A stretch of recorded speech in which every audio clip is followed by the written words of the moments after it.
जी hello, जी। Welcome to legal awareness web series. आज के प्रोग्राम में एक बार फिर हम दानिश खान से बात करेंगे, जिनकी इस किताब पर हम पहले भी डिस्कशन कर चुके हैं।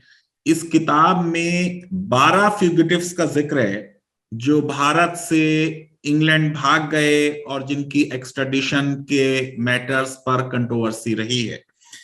आज नीरव मोदी के मामले में ये जजमेंट आया है और दानिश ने पूरा एक चैप्टर इस पे लिखा है, तो उनसे इस केस को समझने की कोशिश करेंगे। तो सबसे पहले दानिश, क्योंकि मैं लॉ से कनेक्टेड हूं, तो मुझे लगता है कि भारत की जुडिशरी के बारे में जो कुछ भी नीरव मोदी के लॉयर्स ने आर्गू किया, उसको कोर्ट ने रिजेक्ट किया है। तो क्या आप समझते हैं कि इंडियन जुडिशरी और इंडियन जुडिशल सिस्टम के लिए आज का दिन एक बार फिर उनकी इंडिपेंडेंस का इंटरनेशनल एक्नॉलेजमेंट है? जी फैजान साहब, तो जो ग्राउंड्स थे अपील के, उसमें एक आर्टिकल 6 ऑफ पीसीएचआर भी मैं शामिल था। उस पर आऊंगा, मैं हाँ, जरूर आऊंगा। जी जी। जी।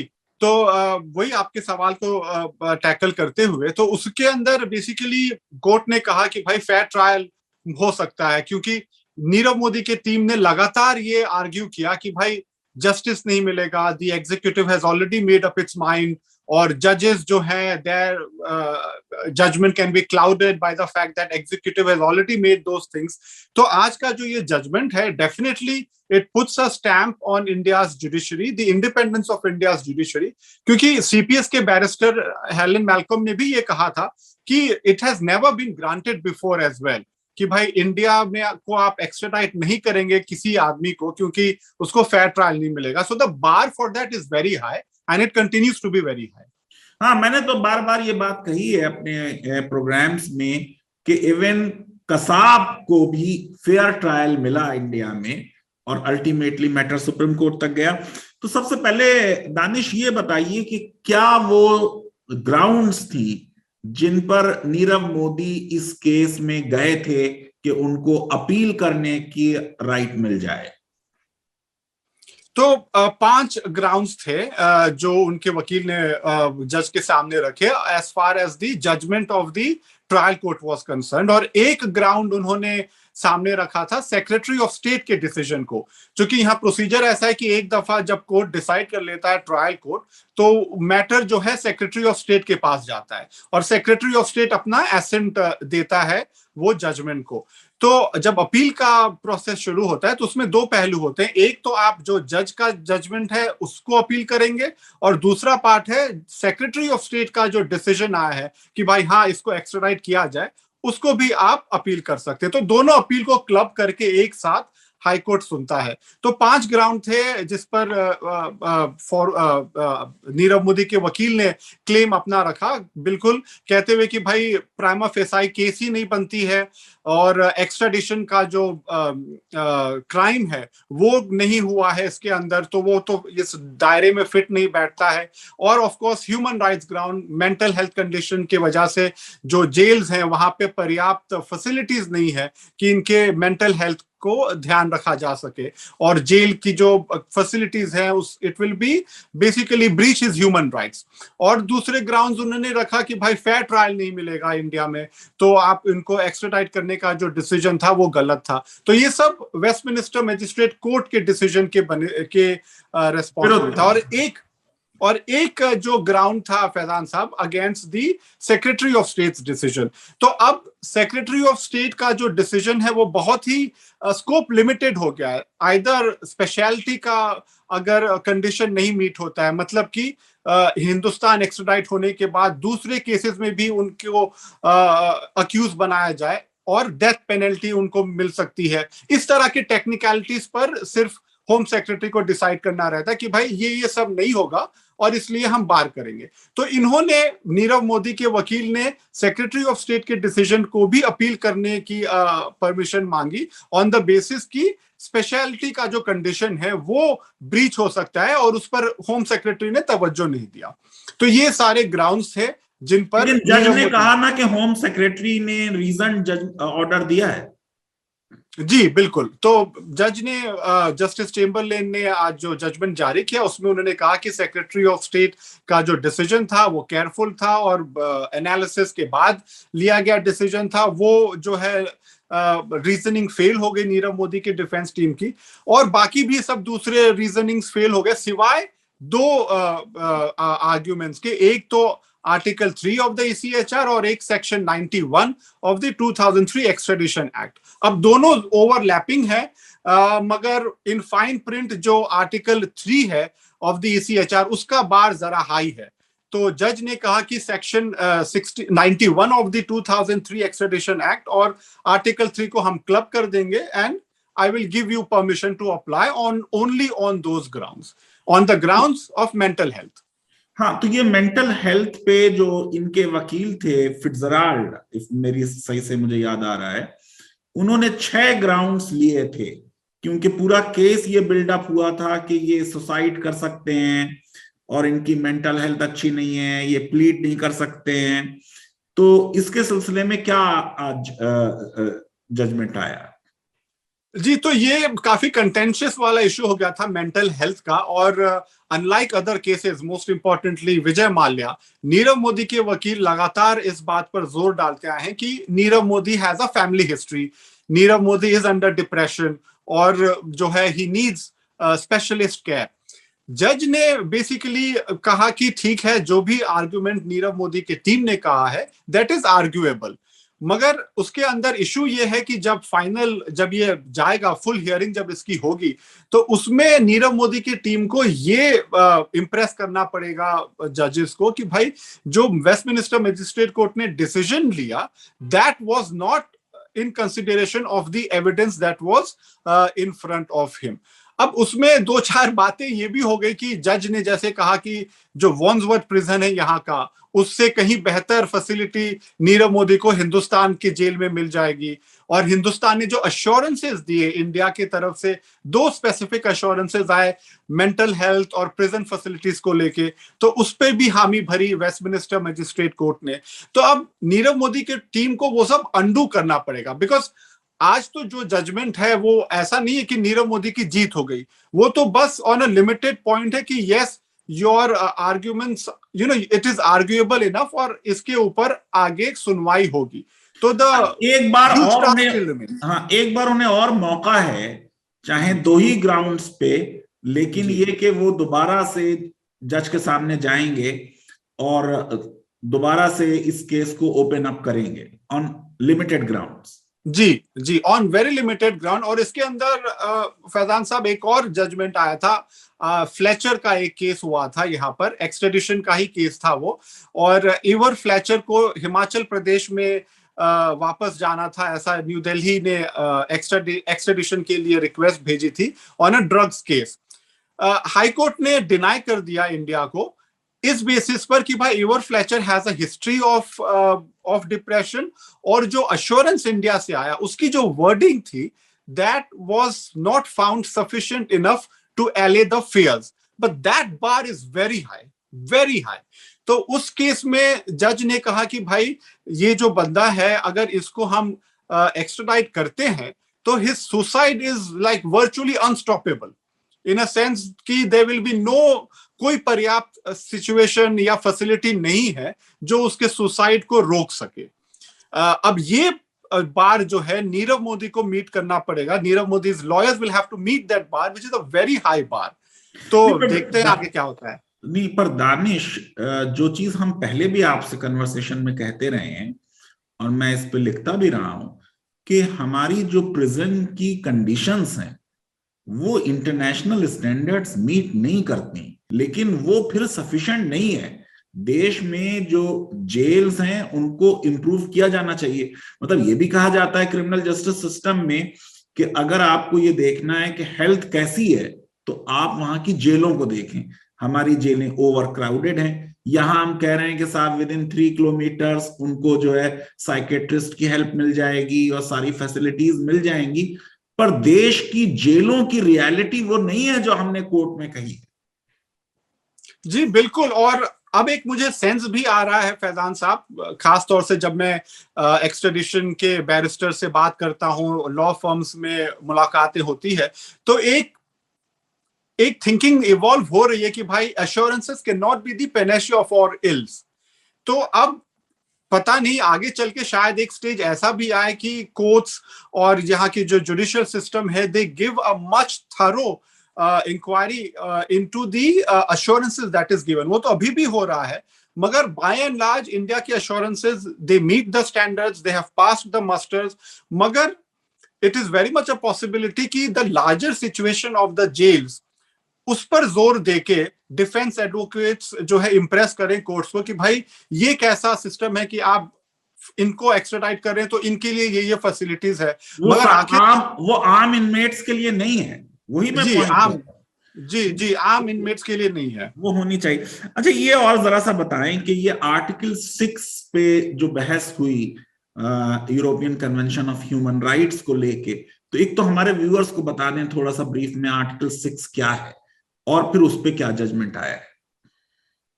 जी, तो आर्टिकल 6 ऑफ ईसीएचआर जो है उसके मुताबिक हर इंसान को फेयर ट्रायल मिलना चाहिए। मतलब very simple terms, this is the guiding philosophy.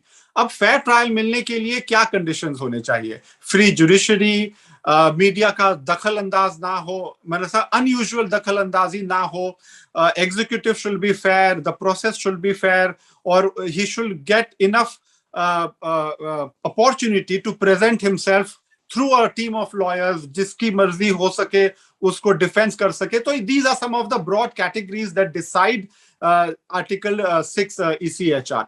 Nirav Modi के वकीलों ने यहाँ पर जो बात सामने रखी, उसमें उन्होंने इस पर जोर डाला कि भाई जो जुडिशरी है इंडिया की, that is not independent, it is no longer independent, और the executive has already pronounced him guilty. Senior cabinet ministers have spoken out and have given press conferences, statements in press conferences that have already said that Nirav Modi is a criminal.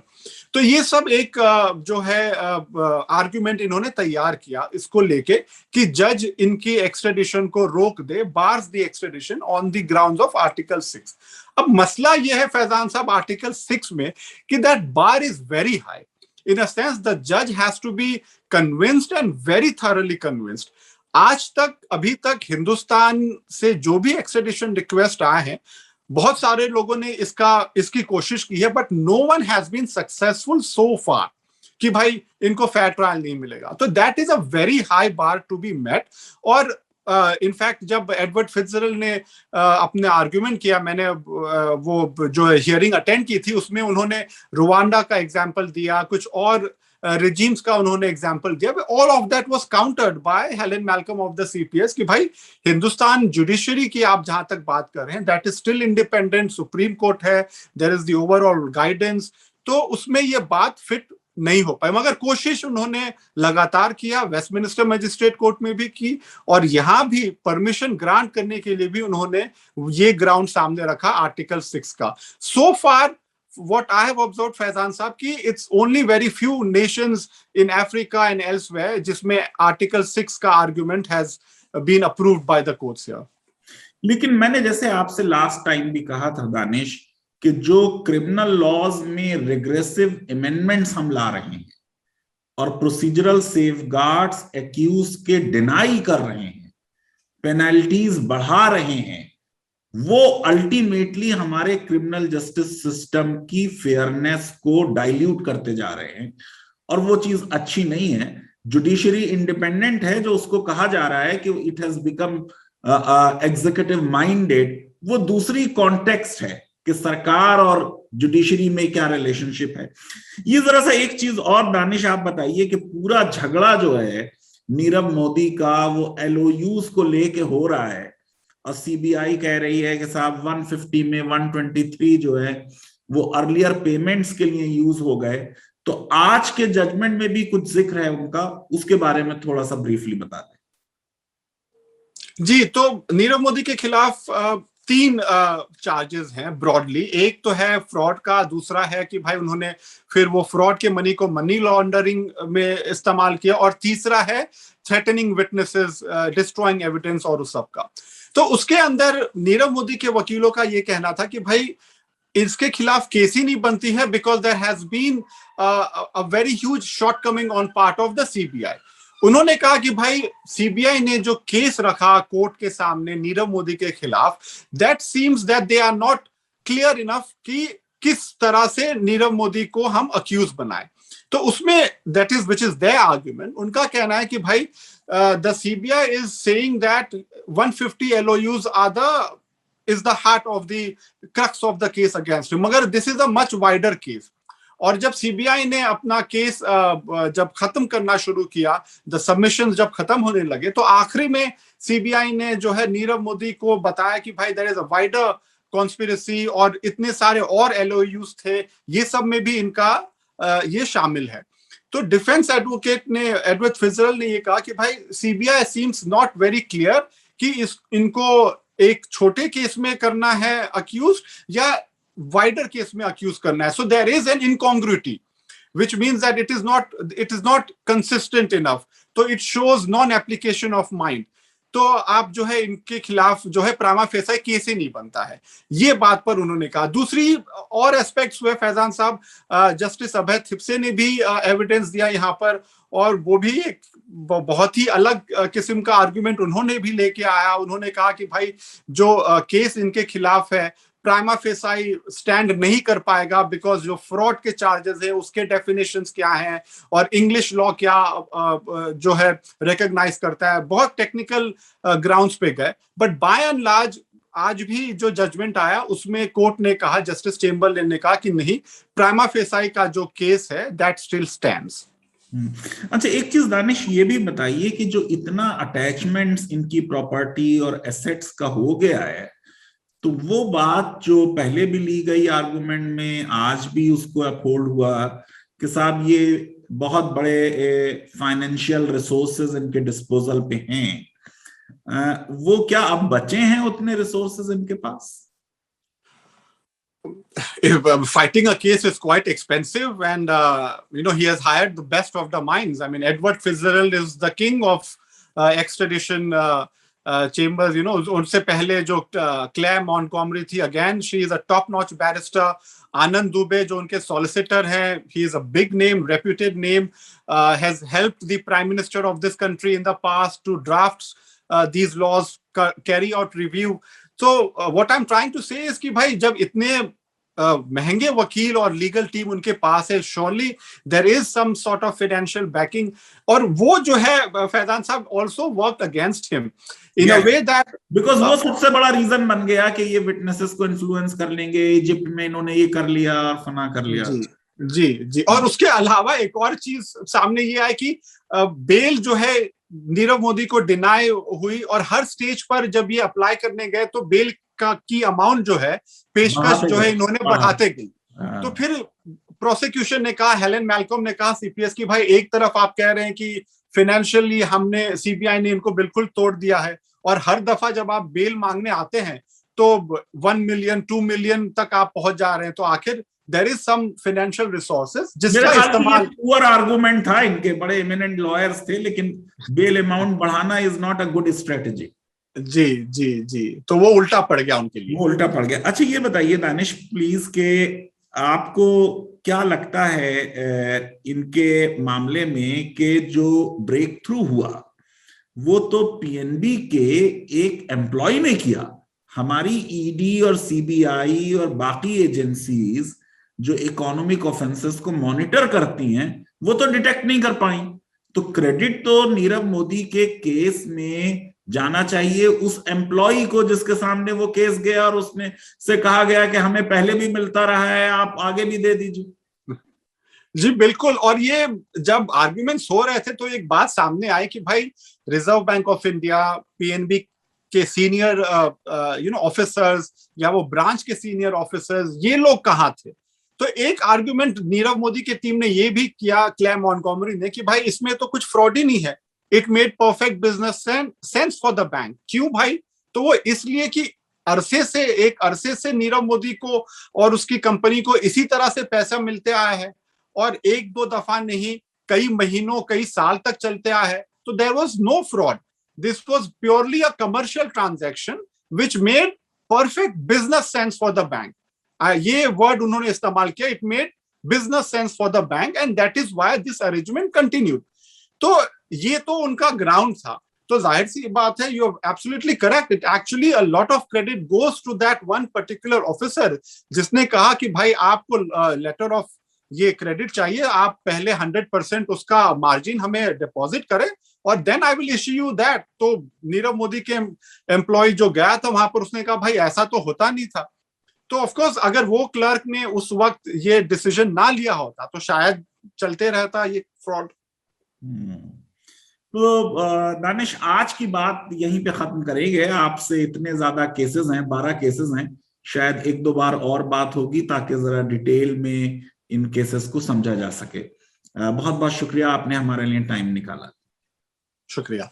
Legal awareness web series अगर आपको पसंद आती है तो मेरी request है कि हमारे इस वीडियो को वाइडली शेयर करें और हमारे चैनल को सब्सक्राइब करें और बेल आइकन और लाइक जरूर क्लिक करें। बहुत बहुत शुक्रिया।